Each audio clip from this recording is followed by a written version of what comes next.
let me love you. Hey you guys, it's Midnight here back for another video, and today we're doing episode 2 of For the Nostalgia. For this episode, we'll be talking about the popular 2006 K-drama Goong, also known as Princess Hour. Before I start this episode, I would like to make the disclaimer that I did not read the manhwa that this is based off of. If anyone has read it, you're free to share in the comment section below. Feisty, bubbly, and no-nonsense Chae Gyeong is an ordinary high school student until one day when she receives some unexpected news because of her grandfather's will. She must marry the unendurable Crown Prince Lee Shin, who also happens to attend her high school. Chae Gyeong initially resists the proposal before reluctantly agreeing to marry him to help her debt-ridden family.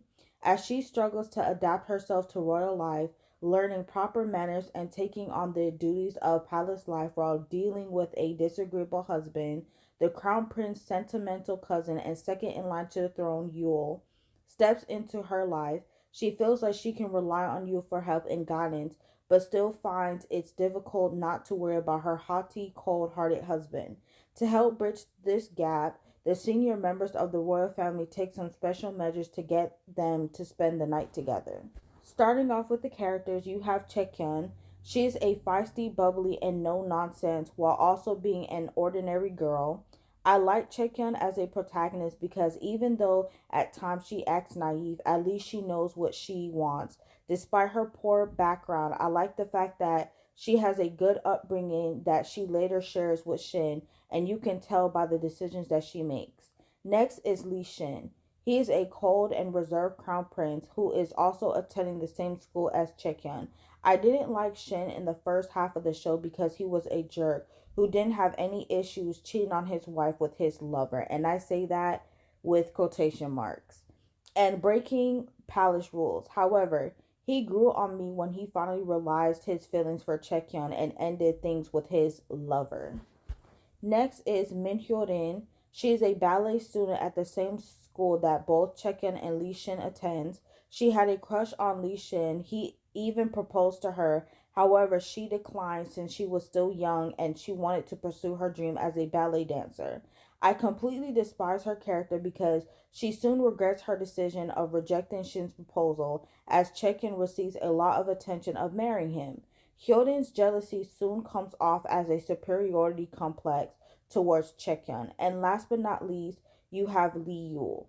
He is the complete opposite of his cousin Shin. He is more bright and sentimental. He is the second line in line for the throne after being banished. I find myself to be indifferent with Yule's character since he was there for Chae Gyeong when she was having a hard time assimilating to being part of the royal family in Shin's affairs. However, I find it inappropriate his apparent love for Chae Gyeong as it made it hard for her as well.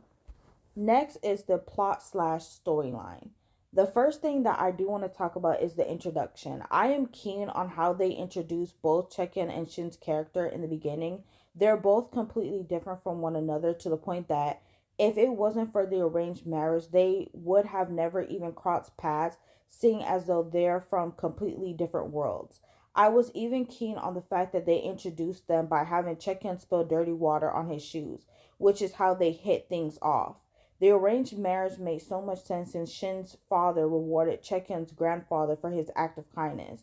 On the other hand, Shin was out of pocket when he finally met her at the royal palace. I thought it was extremely disrespectful when he called her a gold digger since she agreed to the engagement without further knowledge that Chae Gyeong is from a poor family and she sacrificed not only her dream but also being with a man that actually loves her. Likewise, I felt like that out of pocket insult was also a slight dig at Hyorin as seen as though she is also from the same financial status as Chae Gyeong. However, Shin doesn't realize that. Next is Shin and Hyorin's affair. I'm going to break this into parts because I have a lot to say about this. Before I start, I want to say that Hyorin was very much justified in rejecting Shin's proposal since she is young and wants to continue with being a ballet dancer. However, she becomes a problem when she begins to regret her decision and cannot move on. This causes her to start problems for both Shin and Chae Gyeong. Starting off with Shin's birthday.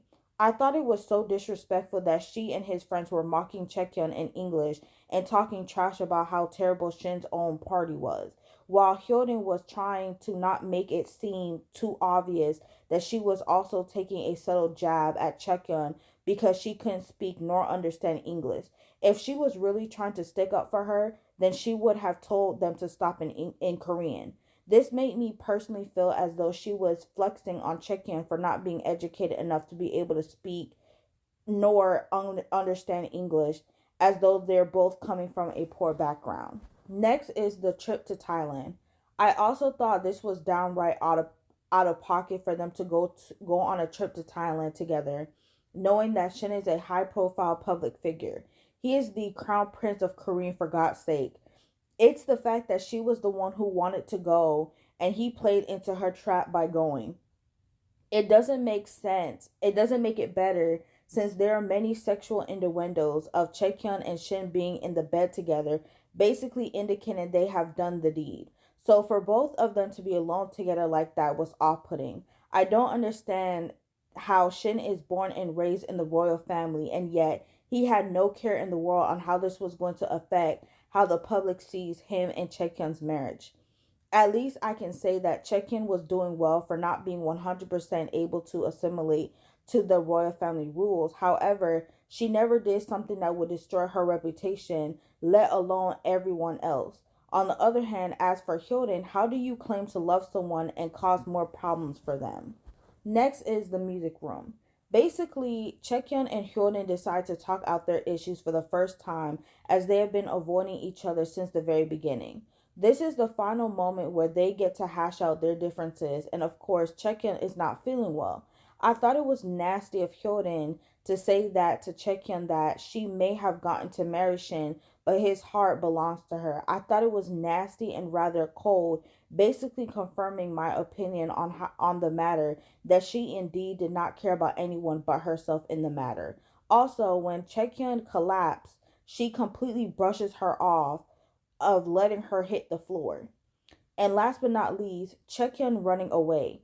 I just thought to add this point in here because it should not have took Shin to realize his feeling for Chekyun when she announced on national TV that she wanted a divorce. Nor should it have took him this situation for him to realize that him and Hyorin weren't so alike as they both thought. Furthermore, it was really telling how he asked Hyorin if she had seen Chekyun and all she cared about was why he was all of a sudden being so caring towards her. Then he told her off by reminding her that she is, after all, his wife, which left her flabbergasted. And my last and final point is the royal family. I hated the royal family, mostly Shin's parents, as well as Yule's mother. They broke a lot of palace rules, like, for instance, why was the royal family paying for Hyorin's education? They were paying for her education while having Chekyun as their princess consort. Secondly, why was Yule and his mother brought back to the palace? They should have never been able to be brought back after the damage that they had done in the first place that got them banished in the first place. And if they were going to make a comeback, they should have not been able to reside in the palace.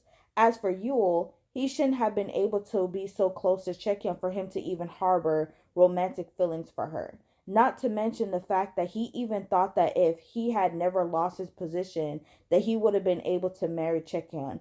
I found it nasty that he thought that it wouldn't have been true as known that she was able to marry Shin because her grandfather demonstrated an act of kindness towards his father. Also, I hated how everyone used Chekyun as an scapegoat for their problems and nobody took accountability. All of the problems in this show was mostly caused by the adults. And even expanding on that thought, I do want to also talk about Shin's parents' affair. I thought it was ironic how Shin's father, the king, was a splitting image of Shin because he was going to make the same mistake that his father made if he didn't change his ways and realized that Hyorin was the problem. The king was in love with Yule's mother until he realized how nasty she was and returned respected the queen, seeing how virtuous she was. I also feel like this is why Shin acts the way that he does in terms of personality, because his parents never showed him no affection until Chae Gyeong brought it out of him. Also, the queen, she was just as bad, since she would only give her attention to her son when he addressed her as the queen and not his mother. I felt like Shin's parents' affair had a negative effect on him, since he was going to make the same mistakes his father did, and that he always had to be better than his cousin and protecting his image. Yul didn't have any of these issues, since he spent most of his time in England and he wasn't going to inherit the throne. In conclusion, I think that this show didn't age well in some aspects.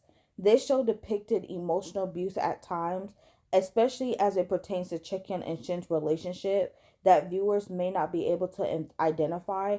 Also, a lot of the time, it's not made abundantly clear that Hyorin is in fact messing with a married man. It's so easy to kind of like forget that.